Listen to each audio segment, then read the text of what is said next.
It really was unbelievable. And I'll tell you, it's dangerous. I mean, to see a president, you actually can't sum it up any better than Saturday Night Live did. Did you see the opening skit of Saturday Night Live? I mean, it harkens back classic schoolhouse rock, how a bill becomes a law. And you have the bill coming up the steps of the Capitol, and then Saturday Night Live had the president coming out, pushing the bill down the steps of the Capitol.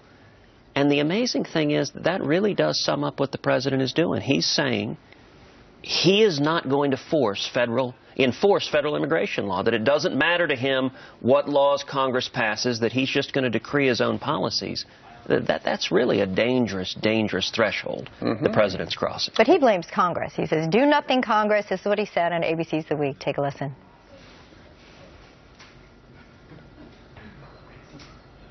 You trust us, that's what he said.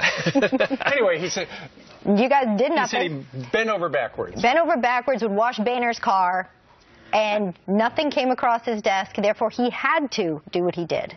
He has a very strange view of how our constitutional system works, which is he demands the policy he wants. And if Congress disagrees with him, he says, well, I'm going to enact it anyway. It's interesting. Just a few weeks ago, President Obama very rightly said his policies were on the ballot all across the country. Democrats didn't like it when he said it, but that's what he said. And then we had an election. And this election was a referendum on amnesty. You look at what Senate candidates, House candidates were campaigning on all over the country. They were saying, we don't want illegal amnesty from the president. The voters spoke overwhelmingly. It was an historic tidal wave.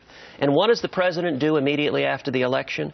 He responds with anger, with defiance, and says, I don't care what the American people said, even though my policies were on the ballot all across the country, even though the voters said no to amnesty, I'm going to decree it anyway. And yes, he should work with Congress. We should compromise. There's a lot of middle ground on immigration. What's your next move? As a Republican, what's the move? Is it to block nominations? Is it to shut down government? So I have laid out a detailed and systematic plan with 2 steps. Number 1, the incoming majority leader of the U.S. Senate should announce, if the president implements this illegal amnesty, that we are going to halt confirming any executive or any judicial nominees other than vital national security positions until this amnesty is ended. So you'd block Loretta Lynch?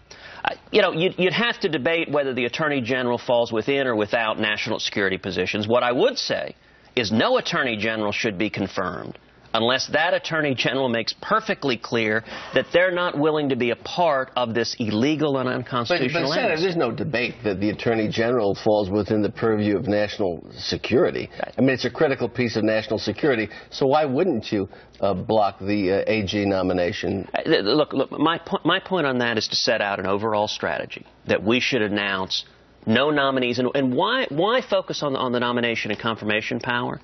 Because it's a check and balance the Constitution gives to the Congress. As you know, the framers in the Federalist Papers, they talked about the dangers of a president taking on the powers of monarchy. Correct. And the Constitution gave checks and balances to Congress. One of the most important is confirmation. And so what I am arguing is we should use our constitutional powers, number 1, to say we won't confirm nominees, and number 2, to use the power of the purse to fund the government. And by the way, the only one talking about a shutdown is the president. The president wants to talk about that. What does this do to our republic in the big picture, Senator? Do you understand the history of our country really well? It's not about Republicans and Democrats. What does this do to the presidency and the separation of powers? It is dangerous, and it should scare anybody who's concerned about individual liberty. Look, to all the liberals, and you may have a few liberals watching this show. We have a lot. Plenty. To all the liberals who say, I like this policy, I would suggest to you, what do you think about the next president? Scripture tells us there came a Pharaoh who knew not Joseph and his children. There'll be another president. And maybe it's a president whose policy views you don't agree with. If the president has the ability to announce, I'm not going to enforce federal immigration laws because I disagree with him, and the president has the same power to say, I'm not going to enforce tax laws or labor laws or environmental laws. That's dangerous. It's why we have a Constitution. Sure. One of the things he has said is, as soon as Congress comes up with something, I'll tear it up. And you just said here on the couch, it's a problem, and we need to deal with immigration reform. Why don't you guys do something? Well, the way you actually pass immigration reform is you focus where there's bipartisan agreement. There's overwhelming agreement. We got to get serious about securing the borders and solving the problem of illegal immigration. And there's also overwhelming bipartisan agreement outside of Washington that we need to welcome and celebrate legal immigrants. You know, I'm the son of an immigrant who came 57 years ago from Cuba. My dad came legally, had $100 in his underwear, washed dishes making 50 cents an hour. You know, one of the groups most hurt by what the president did this week are legal immigrants, people who've waited years, paid thousands of dollars, who followed the rules, and the president said, never mind that.